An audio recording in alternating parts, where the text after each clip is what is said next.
Hello, hello, hello. It is Friday, and for Focus Friday this week, I am going to give 6 tips on having a successful day. So, these are things that I did not do before I started really investing time and energy into my health. And so these are all things that I have found over the last, year and a half that have helped me, or that I just seem to kind of naturally fall into in order to be successful. Like it was just like, I need to do this for myself. Some of them I still have to force myself to do, but I'll get to that. Okay, there's 6 of them. 6 steps to success daily. I don't know. Okay, the first one that I did not used to do, and I do now, almost daily, is I get dressed in the morning because I'm a stay-at-home mom. I have 6 kids, and a lot of times it was like I would stay in my pajamas all day. Like I would wake up and put on different pajamas, or still something very loungy, and it still felt like pajamas. So now I make sure that I get up in the morning, and the first thing that I do is go ahead and get dressed, and not fancy, not like today where I'm cute, but normally I will wear an athletic skirt and just a cute t-shirt or sweatshirt, something that makes you feel like I've actually tried a little bit, and then my tennis shoes, always with my tennis shoes, because I just like feeling like I could walk out of the door and just be ready to go.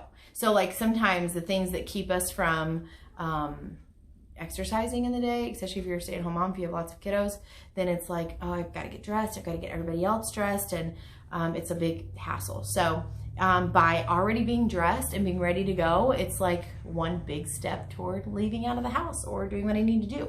So also when I am wearing my tennis shoes, I am so much more aware of what I'm eating that day and what I'm doing. It's not as easy to sit down on the couch and just do nothing. So I just have found that even more than getting dressed, the shoes have been a big thing. I'm always ready to go. So that is normally, I can't think of really a day that I don't do that. Normally that's what I'm going to do. So that's the first thing, and it's a huge help to me. It completely changed my mindset for the whole day. Not only does it help me think about activity, but it also helps me to focus on making good food choices.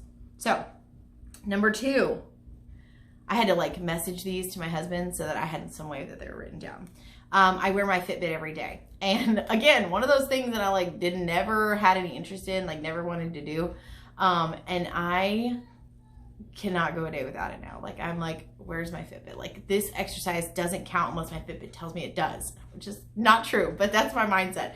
So when we first got Fitbits, Hannah and I were we're probably not going to use these. And the first go around, I didn't really use it a lot. But something just clicked, and I'm this is such a great way to hold me accountable and actually see, how much, gauge how much I'm actually doing in the day. So, the Fitbit was it's a great investment. I like the Fitbit. I know people like the Apple Watch or whatever, but, for me, I had the Fitbit Versa, and, it's just great. I love it. Actually, I got new bands today, so I'm pretty super excited about that. But, so that's number 2, is to wear an activity tracker of some sort. Number 3, also something that I didn't used to do. I guess it's going to be all of these, because if I had done them before, I wouldn't have had to work so hard to get where I am now.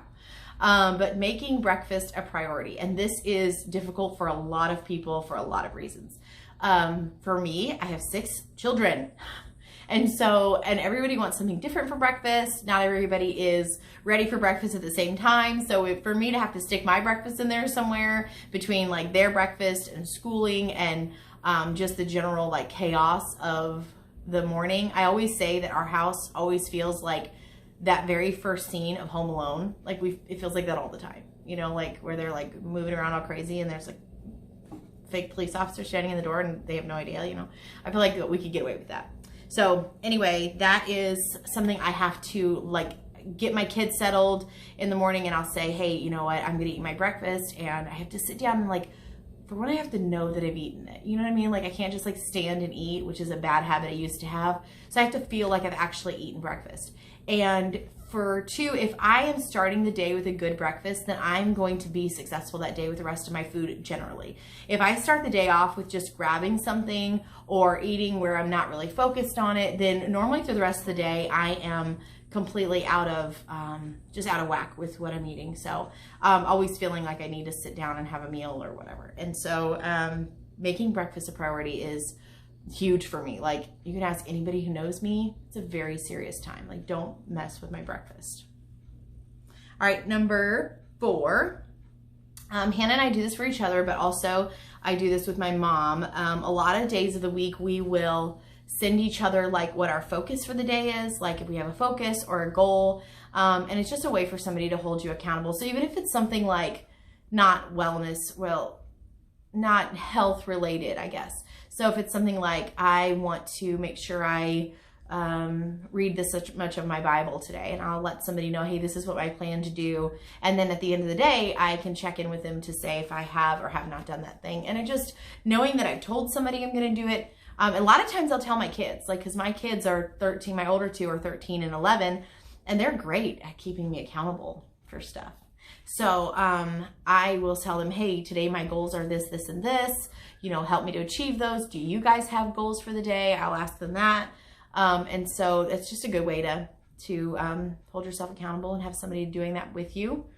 Okay, number 5, I don't know how to count. Number 5 is don't procrastinate. So if there's something that you have planned, like let's say Thursday night, you say on Friday morning, I'm going to do XYZ, then on that Friday morning, if you can, try to get those things done, knocked out the first part of the day.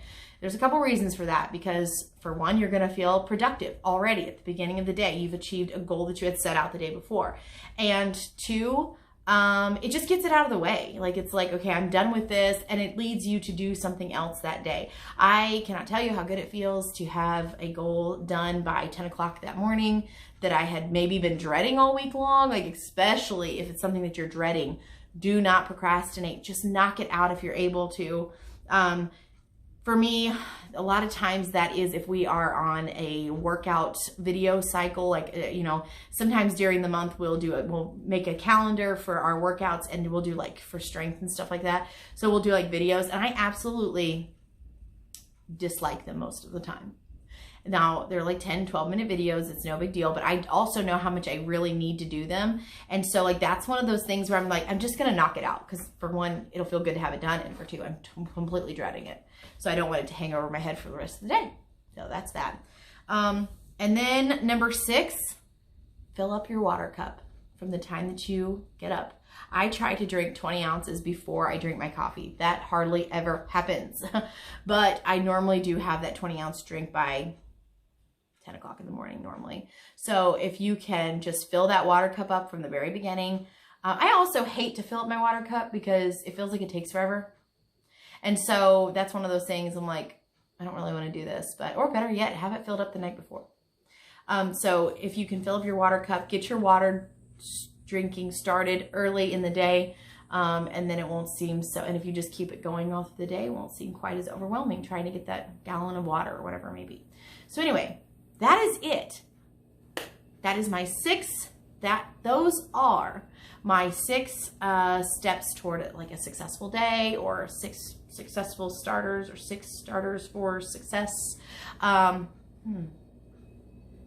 should think about what that title is going to be before. So anyway, that's it. That's all I got. Hopefully that is helpful to you. And if there is something that you do in the morning that is super helpful to you, please leave it down in the comments, because we want to know if there's any way that I can increase productivity, or just do something that's not even maybe going to make me more productive, but maybe just bring joy, or just bring peace or calm, or whatever it may be. If there's anything like that for you, then leave it in the comments, because I want to hear it. So, all right. Thanks you guys for watching, and we'll see you next time.